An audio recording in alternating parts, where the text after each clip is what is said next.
Hey guys, how's it going? It's Al. Welcome to the Thursday Night Football DraftKings Showdown video for Week 11. We have a great game between the Titans and the Green Bay Packers this Thursday night. It is going to be a hotly contested game. It is a low total. Both teams probably expected to run the football a whole awful lot. Basically, that is the Titans' entire offense, right? They just don't throw it. They operate their offense a lot like the Atlanta Falcons, a lot like the Chicago Bears, but like they don't get the heat for doing it because, like, why wouldn't you give the ball to Derrick Henry, especially when you don't really have any game-breaking wide receivers on the outside?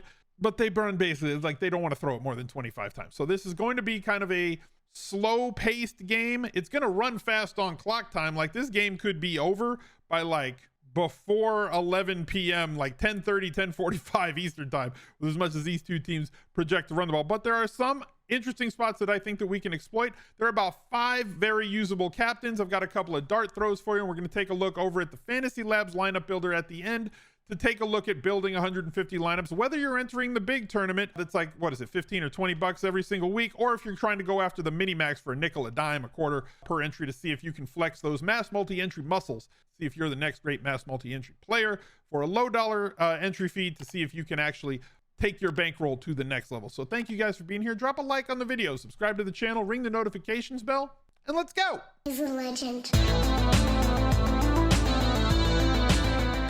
The Week 11 Smiz Gang Listener League is up. We got to fill this one. It's 4,000 entries. You got to go to smizzle.tv/links.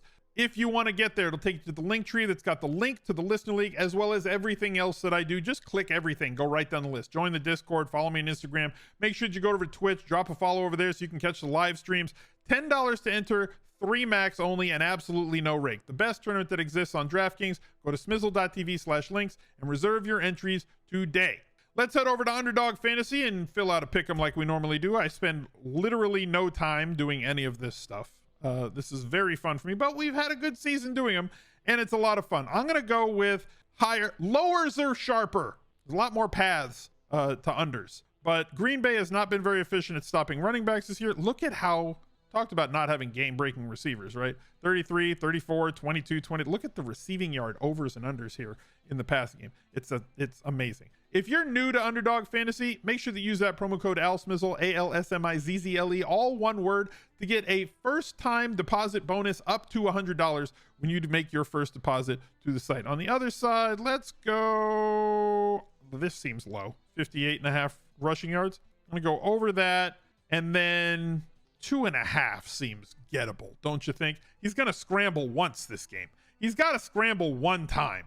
So 2 running backs and a rushing quarterback. I'll take that for $50. Let's go with that. We'll confirm this. Boom. We'll move on to the slate. Here it is. $1.5 million Thursday night showdown. Derrick Henry is the most obvious captain on the slate. And I believe that he's going to be the highest played one as well, coming off of an 8.7 point game, but following a slew of games where he absolutely crushed. When you're playing a captain for your showdown lineup, you want to isolate the guys that you think are going to possibly be the highest scoring player on the day. You don't want to get 12 fantasy points out of your captain. You don't want to get 8 fantasy points out of your captain. You need to have that day where they have 25 to 40 DraftKings points, because on the 1.5x multiplier, that's going to put you into a position where you can't make up those points elsewhere 99 times out of 100.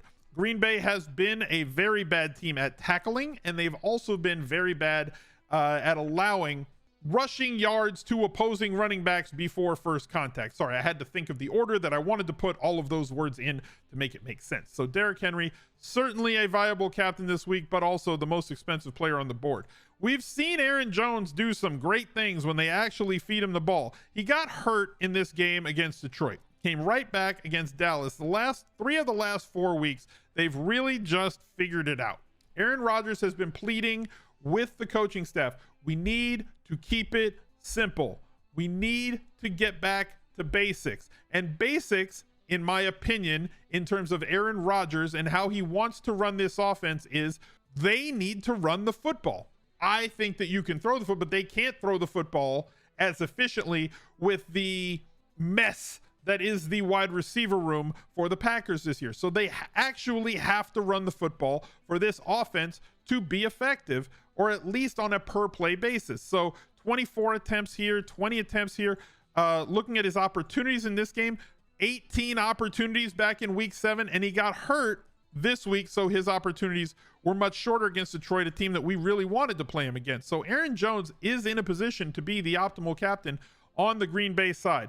I'm not going to be playing Ryan Tannehill at captain probably this week. He is not throwing the ball enough. I had spoken about this, right? So like 36 opportunities against Denver, attempts against Denver. But other than that, as I said in the intro, they don't let him drop back and throw because, as the coach so eloquently put it, who the hell are we going to throw the ball to? Like, Bobby Trees is fine, but like, he's not a game-breaking wide receiver. He works best as a wide receiver too. Treylon Burks does not look like he's ready to fill an alpha role. Westbrook had a really nice game last week, but are you really going to feed him 8 targets a game? Like, he just got loose behind a defense. Like, maybe he can sustain that, but I highly doubt it. Seems more like a random one-off game to me. So Tannehill, typically I would keep Tannehill to 5%. I'll probably still allow 5% across 150 lineups, but like, based on my rules that I set, I'm probably not going to end up with any across 150 lineups. But Aaron Rodgers certainly has a path to getting there. But 3 touchdowns last week. They do want to throw it 35 plus times with him. He has the ability to throw for 2-3 touchdowns. He just doesn't have the game-breaking wide receivers to really blow up his day for him. If you do play Aaron Rodgers in the captain spot, though, I would highly recommend tying 2 of his pass catchers with him. I'm not going to use Aaron Jones in that group. I will use Lazard. I will use Watson. I will use Tunyon. The kicker is going, whether it's going to be Crosby, if he's back this week, they put in Ahmed as well. They're both the same price depending on the injury that Crosby, he was questionable the last couple of weeks. Like, assume Crosby, because this position, kicker, does correlate better. It's a positive correlation with a quarterback. Most people think that they're fighting against each other because if you're kicking field goals and your quarterback's not scoring, but if you're kicking field goals, that means that you're having sustained drives that move the ball down the field and you're approaching that 300-yard bonus more often than not. Gura, Mercedes Lewis, any of those guys go into that group, and I'm forcing at least 2 of those into the running back or into the captain group with him. I'm not going to go with anybody else probably on Green Bay outside of maybe Watson and Lazard, right? Like the 2 pass catchers at captain, because obviously we know that they can have that sort of a day. I'm going to have sprinkles of them at captain. It's just hard to get with the way this offense is running. You're going to have to catch lightning in a bottle with them. They would be the good leverage off of, not core captain plays, but leverage off of the field. If you believe that the field's going to have 5% and you build in 10 to 15% at captain with either of these guys and catch lightning in a bottle with like that 18-point day, this 20-point day, or the Christian Watson, he's going to have very inflated numbers at captain this week coming off of that 8-target game where he caught 3 touchdowns on 4 catches. They have challenged deep to him early in the season with Dobbs out and the other injuries that they've sustained. That puts Christian Watson in a situation where more snaps, more routes run, more possibilities for targets from a Hall of Famer like Aaron Rodgers. At the other side, it's basically just going to be Derrick Henry for me. And I'm not sure that I want to take a shot on Bobby Trees at captain. Because again, it's hard. Think about it like if it was Atlanta, right? And I said, well, like we could put Drake London at the captain spot, or like we could put Kyle Pitts at the captain spot, you know, but they just don't throw the ball enough for them to have that 20-30 point. It'd have to be this massive outlier. And so now the question becomes, is the percent that you're going to play him in captain going to be overweight or underweight versus what the field's going to play these guys in captain? And then take that and compare it to the probability that this player has a 20+ point DraftKings day to get you 30 points in the captain spot. And like the probability is probably as low or below the amount of people that are going to make that playing captain. So a very narrow band of captains for me on this particular slate. A couple of dart throws. I know I forgot them on the Monday night video. I'm sorry. I apologize for that. I'll go over the guys now. The dart throws are players that I believe are going to be under 20%. And the first one is going to be Hilliard. He's done all right. This is not a thing where we're looking for every single point matters. I'm not looking for a 30-point day out of anybody that we play of these dart throws. You're looking for like 8. If we can get like 7-8 points, just a peak, just a little just anything simple is all that we're looking for And I believe they're going to be under 20%. And I like to have at least one player that logs in at under 20%. He has been there in pass catching downs. We know that he was more utilized early in the season until they just said, you know what, F it, we're just running all the Derrick Henry possible. But he has stolen a couple of touchdowns this year from Derrick Henry. He has not scored one since week 5. His percentage is going to be way down. He has extremely low volume play and a dart throw only. The other guy in that dart throw range, it's pricing him as captain. I don't want to price him as captain. Mercedes Lewis is 600 this week. Again, same situation. We've seen more snaps from him the last 2-3 weeks than we had before.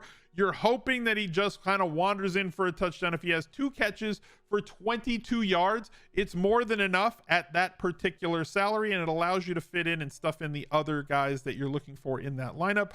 Again, these are just dart throws and not things that like I'm really looking to use as core plays. And I have to mention Sameh. M-E-H. It's not spelled S-A-M-M-Y. It's spelled S-A-M-M-E-H. Watkins. It's very meh. It's what it is. But 3 targets last week. No chance he's over 20%. There is an opportunity, a ceiling of like 5-6 targets for him any given week. And plays get made in Aaron Rodgers games. If he happens to wander into the end zone, something he has not done this year and is spotty with basically at all times, he's just kind of out there and there's nobody else to be out there. There are 3 places that targets are going to go very mainly on this Green Bay Packers team. Number 1, Lazard. Number 2, Christian Watson. Number 3, Tunyon. Number 4, the running backs. Number 5, maybe a guy like Sammy Watkins or Mercedes Lewis finds you a couple of points that helps you out at that sub 20% play on Showdown. Let's go over to Fantasy Labs, smizzle.tv/labs with that uppercase L. The link will be down below in the pinned comment. Go drop a like on that link down below in the pinned comment to let me know that you see it, because it would really help me to know that you see it. It has the link to the Listener League. It also has the link to go over and sign up for Fantasy Labs. These are the rules that I set. I don't allow kicker or defense in the captain spot, but if you want to, go ahead. Here's those 5 rules that we talked about. Pair your captain quarterback with at least 2 of their pass catchers, captain quarterback with at least 1 of the bring back players from the other team that are at skill positions. Quarterback, running back, wide receiver, tight end. Captain wide receiver, make sure you use your quarterback with him in those lineups. Same if you're playing captain tight end, which I don't think you're doing on this slate. And limit to at most 1 defensive kicker from the same game. Thank you very much for the 8 months, M. Gill. Appreciate that. If you wanted to expand this to 2 because you think this is going to be a heavily defensive game with not a lot of scoring and a lot of sacks and possibly turnovers, go for it. I limit to 1. It's totally up to you. And then that last rule that I was talking about, 1 player at running back, wide receiver, and tight end. It's so easy to build these rules that is less than 20%. Apply the settings, make 150 lineups, go over here and generate. And don't think that you're just going to go over to Fantasy Labs with your new subscription over there and just click generate and just print money. It takes a long time to get the allocations and the combinations that you're looking for. So don't just go and run 1 vanilla set like I just did, or copy these lineups and think I'm just going to plug that in and win money. It doesn't quite work that way. You have to spend a lot of time working through your lineups. The 8-month subscription is the best value that they have. You're going to get projections, content, and the lineup builder for NFL, college football, NBA, golf, NHL, NASCAR, everything that they do. The 8-month is your best value, and it'll take you all the way to the beginning of next football season. So wish you guys the best of luck. Look out for another video right there. He's a legend.